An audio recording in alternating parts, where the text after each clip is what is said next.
Savannah Warden. All right, everyone, here on the Harambe, we say Twende, which means let's go. Jumbo, everyone. My name is Colleen. I'll be your safari guide for the next 2 weeks on our journey through the Harambe Wildlife Reserve. For your safety, please remain seated at all times, keeping those hands, arms, feet, and legs inside the truck. Our first stop on our journey is going to be the Little Aturi Forest. Here the animals do love to camouflage. A lot of them have a natural camouflage, so their coat helps them to hide from their predators. And here in the forest is where I like to call the teamwork safari. So if you see any animals, let me know. You don't want to shout at them though, that will make them go away from the truck. We don't want that, but let me know and I will talk about it. We have a few animals already. We have on the left, we have the bongo. On the right, we have the okapi. Now the okapi, many believe, is related to the zebra because of those striped legs, but they're actually relatives of the giraffe. The bongo is all the way towards the back on the left. They have those horns, they have a dark orange coat. Both bongo and okapi are known as the ghosts of the forest because their stripes help them to camouflage. Next to us is the greater kudu. That is the female greater kudu because they don't have any horns. Only the males do, and they are one of the tallest antelopes, growing to be about 55 inches tall.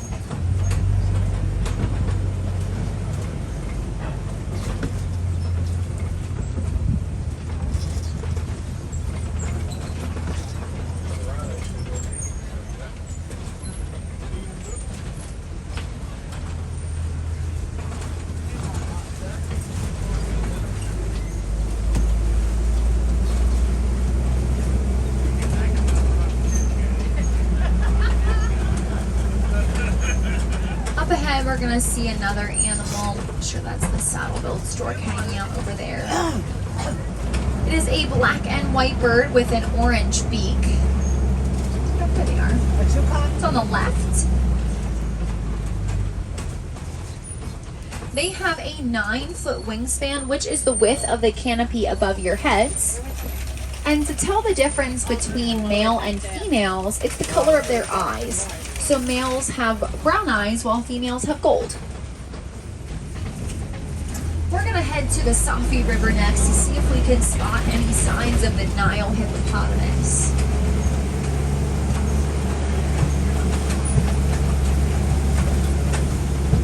Now this road is a little bumpy. I can't stop completely around this corner here, but keep your eyes open on the right for any air bubbles in the water, because this is where the hippos hang out and they can hold their breath for up to 8 minutes.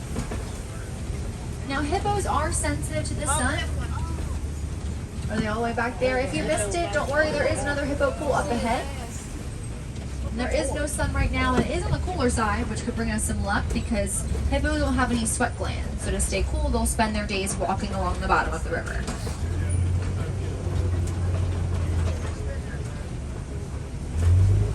They are up ahead. On the center island, that's the pink-backed pelican.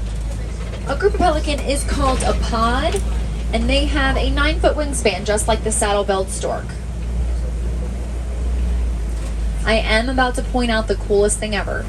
If we can promise that we stay seated, there is the baby hippo out today. She's right next to mom on the left. She's super cute and can now stand. She can now swim on her own. So when baby hippos are born, they weigh about 85 pounds, and they'll grow to be about 5,500 pounds. But she is so cute. She was born about 3 months ago. And I mentioned that hippos can hold their breath for up to 8 minutes, but that does not mean they have to wake up every 8 minutes to breathe, because they will sleep under the water. Their body has a natural reflex that will push just their nostrils above the water to help them breathe. They are sound asleep the entire time.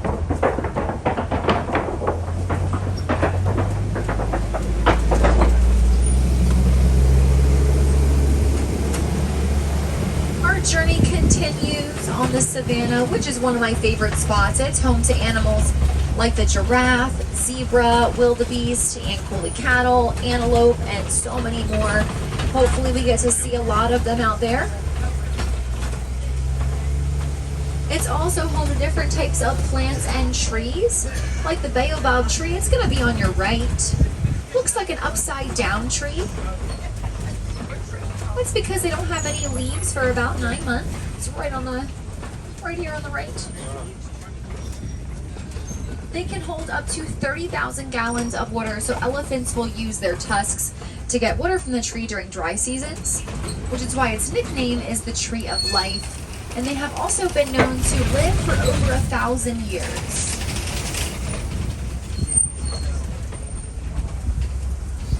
Well, everyone, it took us a few days, but we have made it to the savannah. I can already see a bunch of animals out at the bottom, so let's go take a closer look. Oh, and here's the Hartman's mountain zebra. It's going to be on the right.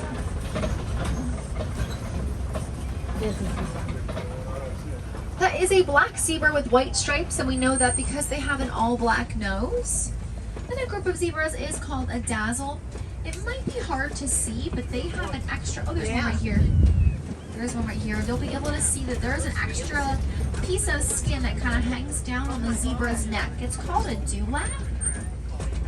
And think of that as a built-in air conditioning. It helps the zebra to regulate their body temperatures.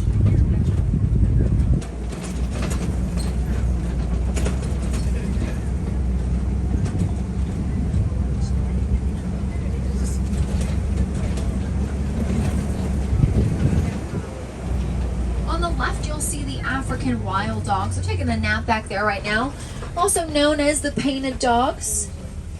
And they get that nickname from their very unique patchworks on their back. No two dogs have the exact same pattern. They're all very unique, but they can recognize each pattern in the pack, which is super cool.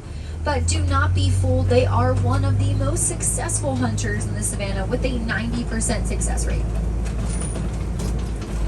On the left, you'll see the sable antelope. They're hanging out towards the back by those bushes back there. They have those curved horns to help protect themselves from predators that could jump on their backs. Predators like lions. They are also very territorial, and if they feel threatened, they will chase other animals out of their area to defend it.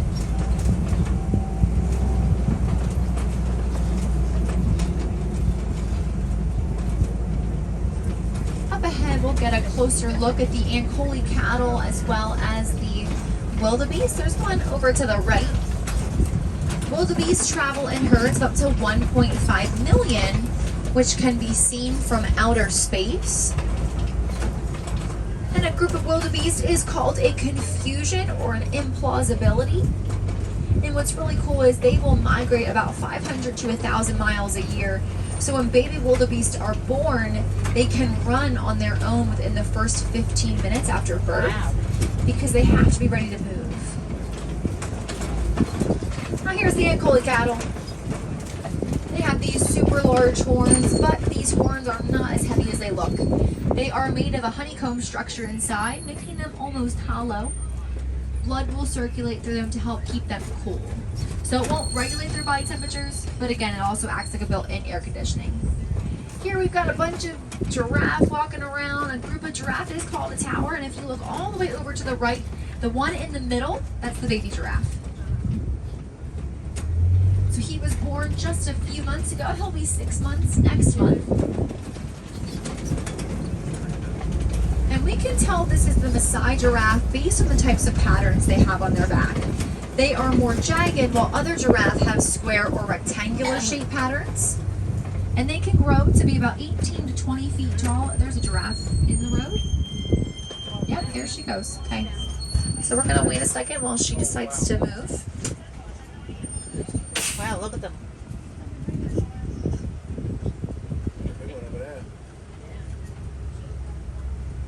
Now we can tell this is a female giraffe because if you see those ossicone horns on her head, they don't have any hair. The males have hair. Keep going. Keep going. No, thank you. Okay, we're gonna get back on the move. Keep my eye on her though. I had a giraffe one time stick her head in my truck, so now I have to really keep my eye on them. She decided to join my safari, went right in the 4th row. It stressed me out. Guests loved it though. But since we got so close to the giraffe, you might have seen the similarities between the giraffe and the okapi. They have a similar skeletal structure. The giraffe is clearly bigger, but they also have a prehensile tongue. It's how they're related. And those tongues can grow to be about 18 inches long.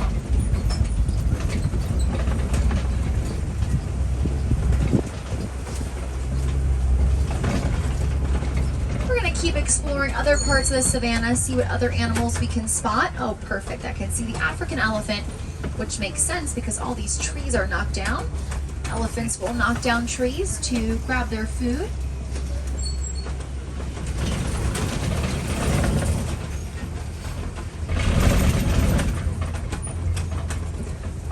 And on the left are the mandrills. We do know a famous mandrill by the name of Rafiki. Here's the elephant. We'll get a better look at the elephant up ahead. So here are the mandrills.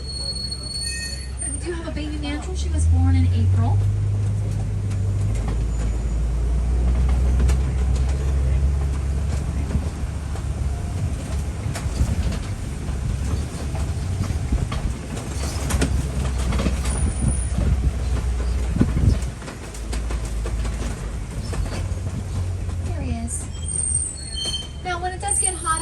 Elephants will flap their ears to decrease their body temperature by up to 15 degrees. So while it is on the cooler side, they will still flap their ears a little bit, not like they would if it were, say, 95 degrees outside.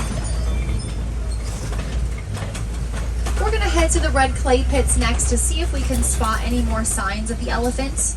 But an interesting fact about them is they are very scared of bees. So years ago, scientists and farmers came together to create a conservation project called the Elephants and Bees Project. When they realized that elephants were being harmed for destroying crops and property, they created a beehive fence to discourage elephants from going up the crops in the first place. But it's a win-win. Farmers keep their crops and they get honey from the honeybees, and at the same time, elephants are safe from being hurt by anyone for destroying property. So it not only saves the elephants, but it saves the bees too.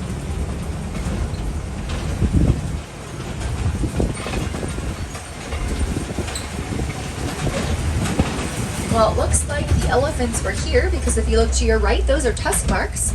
Elephants will dig at the red clay and eat it, which is okay because it acts like a mineral for them, just like you and I can take vitamins.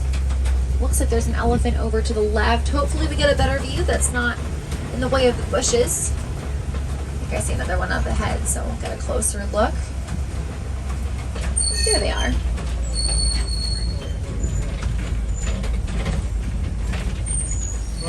It's gonna be a little bumpy here.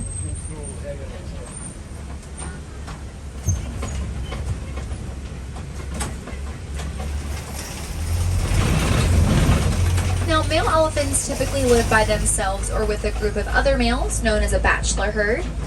The herd or parade of elephants is made up of the adult females as well as the younger elephants, like that little young one right over there. She's about 4 years old, but she's still got some growing to do. Oh, she's so cute. I love elephants. I saw her swimming one time. And I stopped a lot longer than I should have just to watch that little one swim. But she'll be considered an adult at the age of 15. So they do have one of the longest childhoods of most animals. And full growth for them is between 10,000 and 12,000 pounds.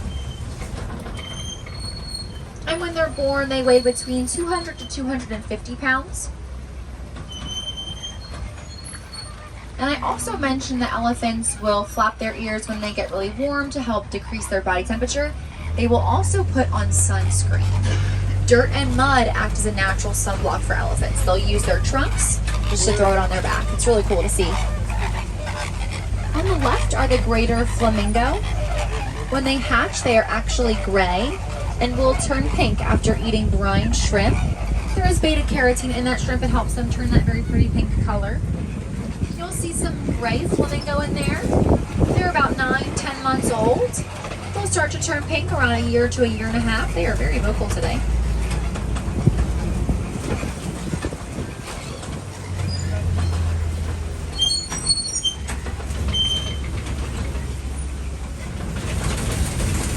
explore the East Savannah next.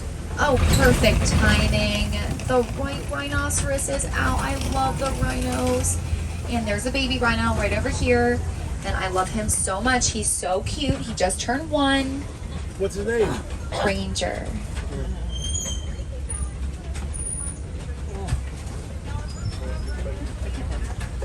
Oh, I love that rhino so much.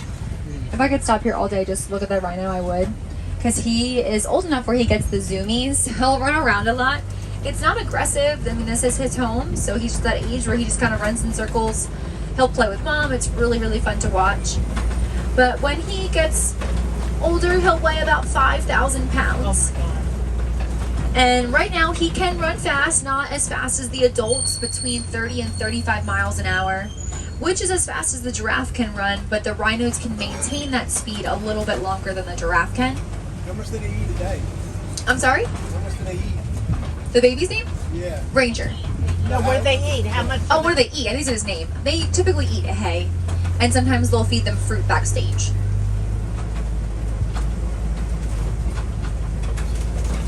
Oh, I see a cheetah walking around Oh, yeah. on the left.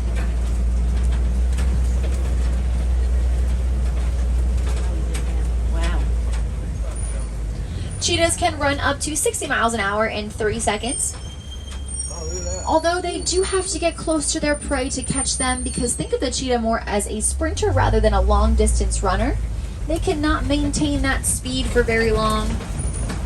And if you compare them to other cats like lions, cheetahs are actually pretty small. How do they mingle with each other here? The cheetahs actually just stay by themselves, as well as the lions. So any of the predators are closed off, but the rhinos, the black rhinos, I don't think we saw any black rhinos on our journey, but the black rhinos are actually super territorial. We have 2 of them, and they can't even be next to each other. So they stay on their own, but any other animal that's not considered a predator is free to roam.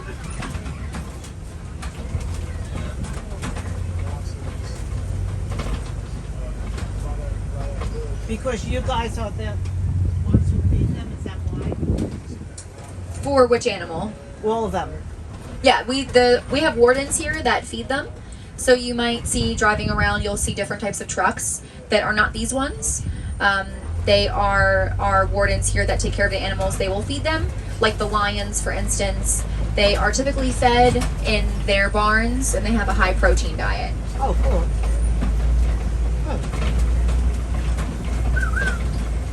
Oh, you can actually see the male lion. He's sleeping. They do sleep for about 16 to 20 hours a day. Yeah. Oh, I love that lion too. I love all the animals here. Oh, there's another one on the front. Yeah. We have 2 lions. Oh, she's all the way up top. Oh, what a queen.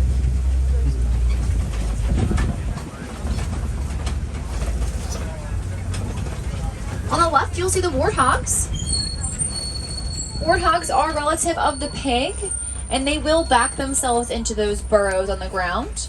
That way their tusks are facing outward, so if any predators come up, they have a way to defend themselves.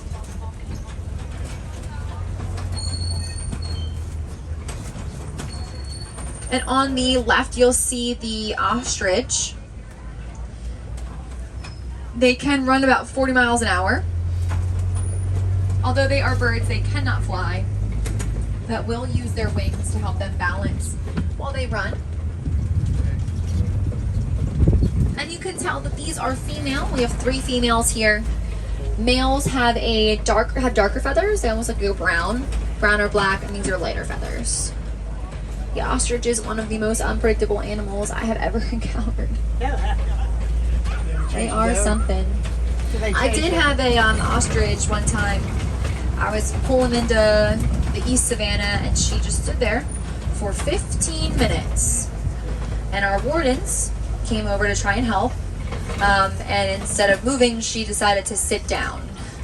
And I watched a warden pet a giant ostrich. And speaking of the wardens, we're actually going to head to the warden's post next. This is the Magati Glen.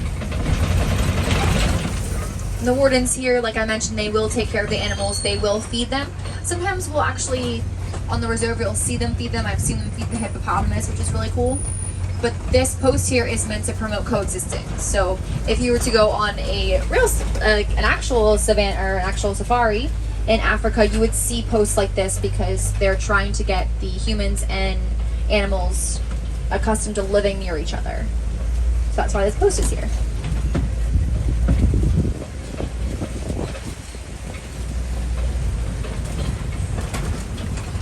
But here are those little goats. Now these goats won't get much bigger than that. They're all considered adults. And they're super playful. It's really fun to watch them interact with those wardens. Again, talking about coexistence.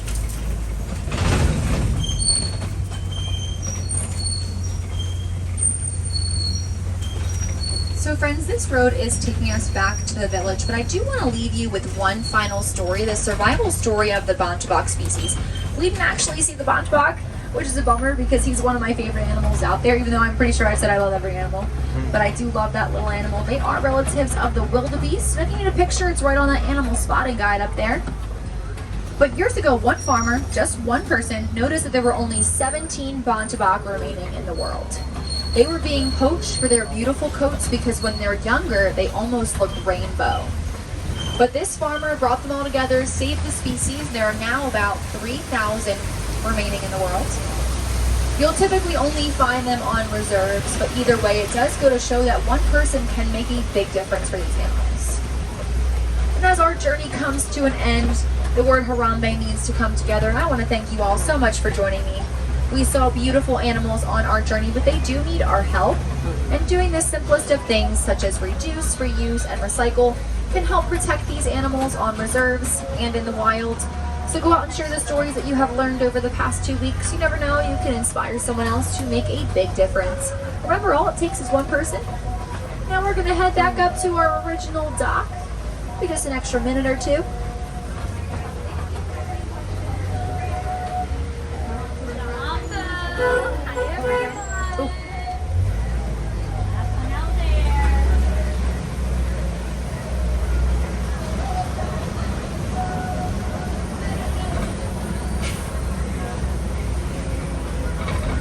Now, if you want to see any more animals out there, you can head to so many different places here in the animal kingdom. You can head to the Gorilla Falls Exploration Trail, which is just as you exit. Instead of making a right to head back to the village, you would make a left. That's the entrance.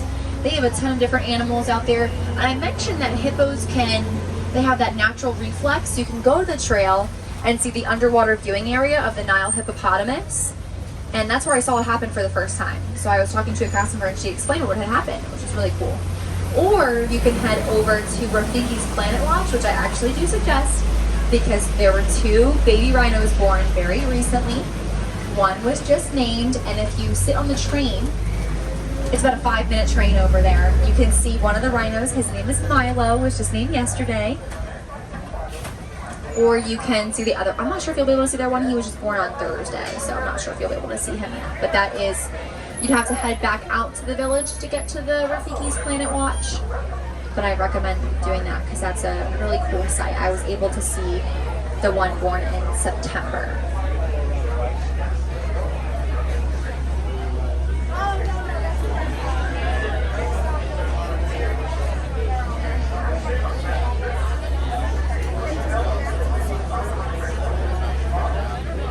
So we're just going to wait for this truck in front of us to head on out, and then we're going to get right back up to our dock.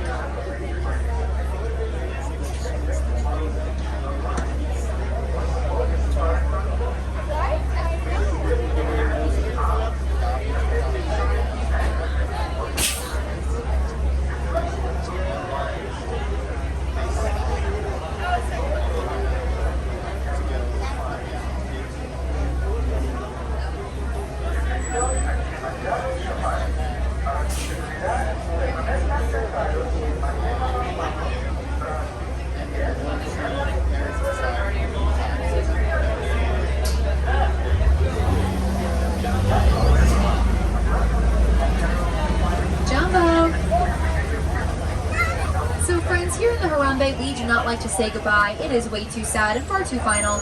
Instead, we say Kwaharini, which means to go well. So again, my name is Colleen. I hope you go well and go wild here on your journey in Disney's Animal Kingdom.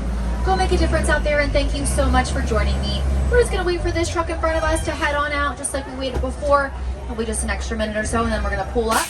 But because I'm on a little bit of a hill, it's gonna back up just a little bit, not too crazy, but just wanna give you a little warning before I pull up. And as we pull up, feel free to come up and ask if you have any questions. My window is quite literally always open.